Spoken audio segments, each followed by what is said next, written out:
Hello বন্ধুরা, Mala's gardening হ্যাভেনে আপনাদের সকলকে অনেক অনেক স্বাগত। আশা করি আপনারা সবাই অনেক ভালো আছেন।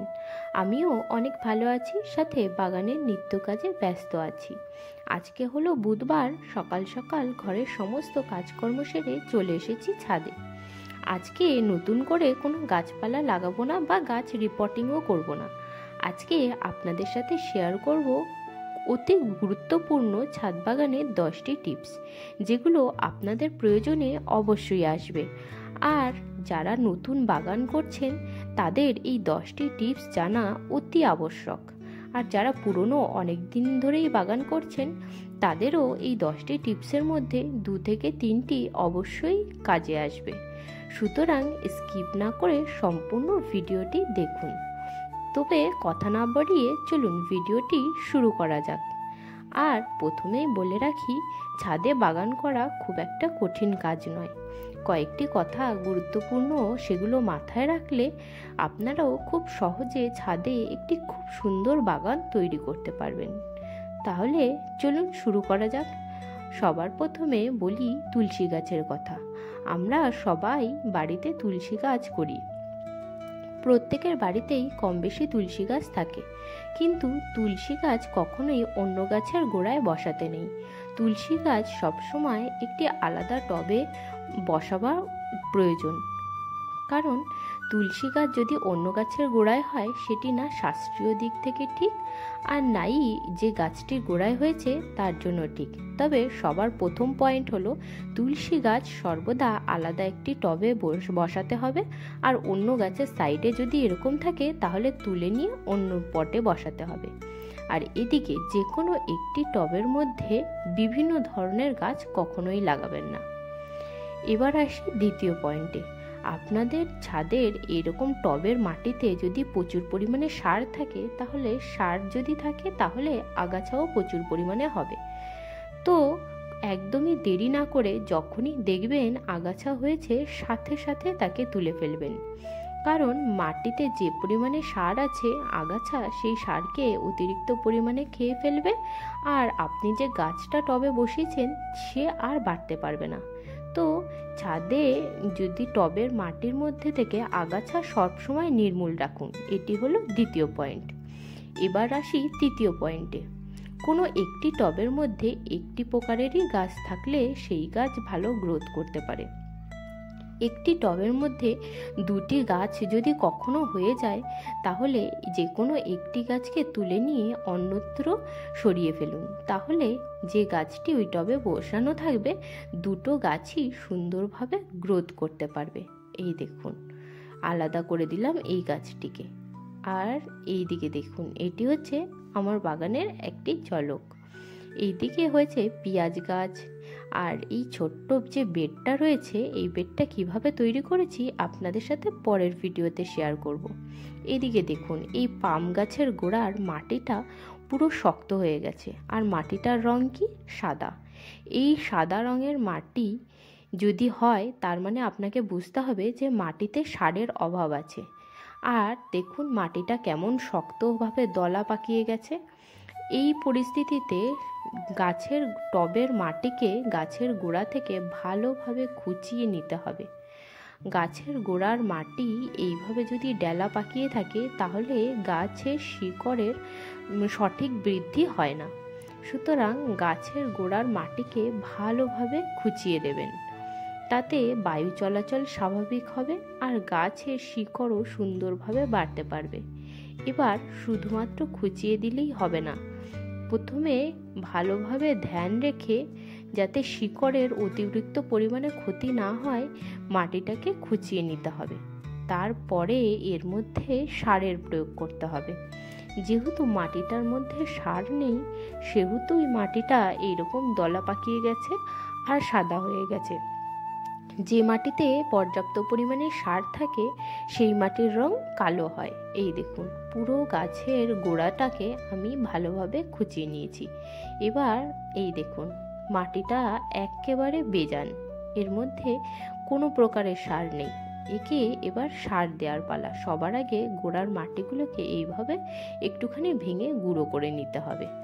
ভালোভাবে গুঁড়ো করে নিয়ে সমস্ত মাটিকে এবার এর মধ্যে সার দেব। সার হিসেবে আমি এখানে গোবর সারের ব্যবহার করছি। আপনারা চাইলে কিচেন কম্পোস্ট বা ভার্মি কম্পোস্টও ব্যবহার করতে পারেন।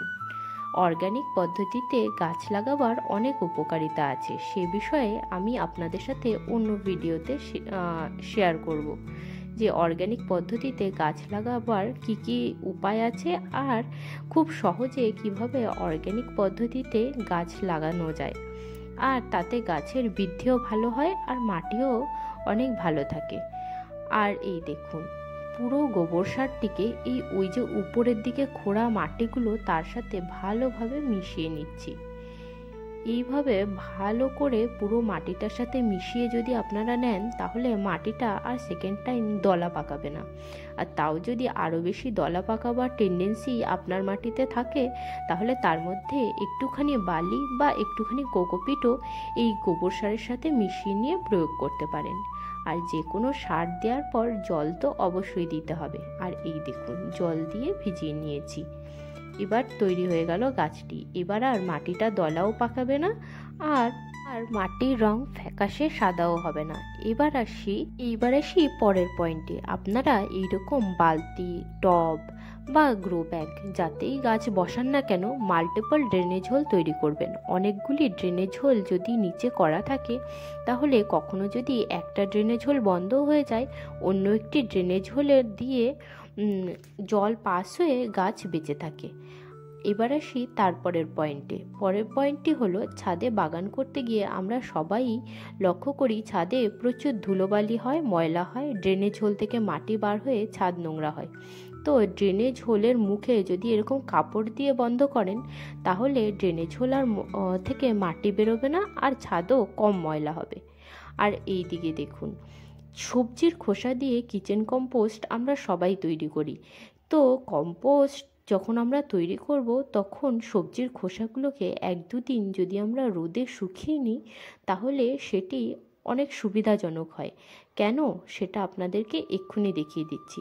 কিছুদিন আগে এই গামলার মধ্যে বেশ কিছু সবজির খোসা দিয়ে মাটি চাপা দিয়ে গাছ লাগিয়েছিলাম, কিন্তু এই দেখুন এই লেভেলে তখন মাটি ছিল আর এখন কমে কমে হয়ে গেছে পুরো অর্ধেক।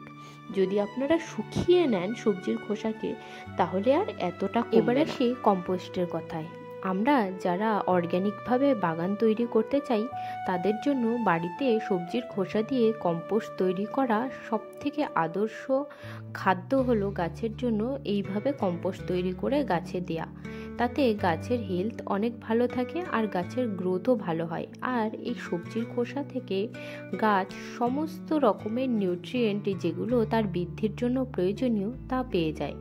তো কম্পোস্ট তৈরি করবার জন্য একদম নিচের লেয়ারে সবসময় এই ধরনের কাগজ ব্যবহার করতে পারেন। আর কাগজ যদি আপনাদের কাছে না থাকে তাহলে তার পরিবর্তে শুকনো পাতা ব্যবহার করতে পারেন। সবই একই কাজ করে। আর তার উপরে দিয়ে দিতে হবে সবজির খোসা। তাহলে কম্পোস্ট যখন তৈরি হবে তখন এই সবজির খোসা থেকে হালকা হালকা লিকুইড বার হওয়া চালু করবে। আর ওই লিকুইডকেই ওই নিচে যে আমরা কাগজ বা শুকনো পাতা দেব সেগুলো শোষণ করে নেবে। তাহলে কি হবে, লিকুইডটা যেটা বার হয় অনেকে সেটাকে লিকুইড সার হিসেবে ব্যবহার করে, কিন্তু এইভাবে যদি আপনারা করেন তাহলে আর লিকুইডটা বাইরে বেরিয়ে ওয়েস্ট হবে না। এই দেখুন এইভাবে দিয়ে দিলাম। তার উপর থেকে এইভাবে মাটি আর গোবর সারের একটা মিশ্রণ হালকা করে চাপা দিয়ে দেবেন।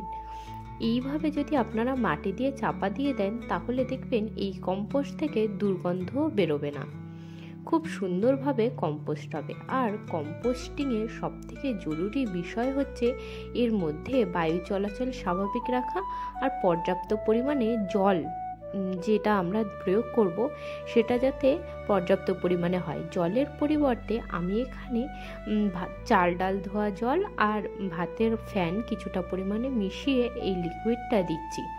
আপনারা যদি এই লিকুইডটা কম্পোস্টে ব্যবহার করেন তাহলে এতে খুব তাড়াতাড়ি কম্পোস্ট তৈরি হয়। আর ব্যাপারটা হচ্ছে অতিরিক্ত পরিমাণে জল কম্পোস্টে কখনোই দিতে হয় না। কম্পোস্টে যদি অতিরিক্ত পরিমাণে জল দিয়ে ফেলেন আর যদি পুরো জিনিসটা ভালোভাবে ভিজে যায় আর নিচ থেকে জল বার হওয়া চালু করে, তাহলে কম্পোস্ট হতে অনেক দিন দেরি হবে। এবার আসি ফুল গাছের কথায়। ছাদে যখন বাগান করবেন তখন ফুল গাছ তো আপনারা অবশ্যই লাগাবেন, কারণ ফুল গাছ থেকেই তো গাছের বাগানের সৌন্দর্য বৃদ্ধি পায়। তো ফুল গাছের জন্য এই যে লিকুইডটা ব্যবহার করলাম, এটি হলো চাল ধোয়া জল, ডাল ধোয়া জল আর তার সাথে ভাতের মাড়। এই যে লিকুইডটা প্রত্যেক সপ্তাহে যদি আপনারা ফুল গাছে দেন, দেখবেন ফুল গাছের গ্রোথ খুব ভালো হচ্ছে। আর ফুল গাছের মাটি তৈরির জন্য আপনারা 60% মাটির সাথে 40% গোবর সার মিশিয়ে ফুল গাছ লাগাবেন, তাতে দেখবেন ফুল গাছে খুব সুন্দর ফুল ধরবে। আজকের ভিডিওটা এখানেই শেষ করছি। যদি ভিডিওটি ভালো লাগে তবে লাইক, শেয়ার, সাবস্ক্রাইব করে পাশে থাকবেন। আজকের মতন টাটা বন্ধুরা, দেখা হচ্ছে আবার পরের দিন একটি নতুন ভিডিওতে।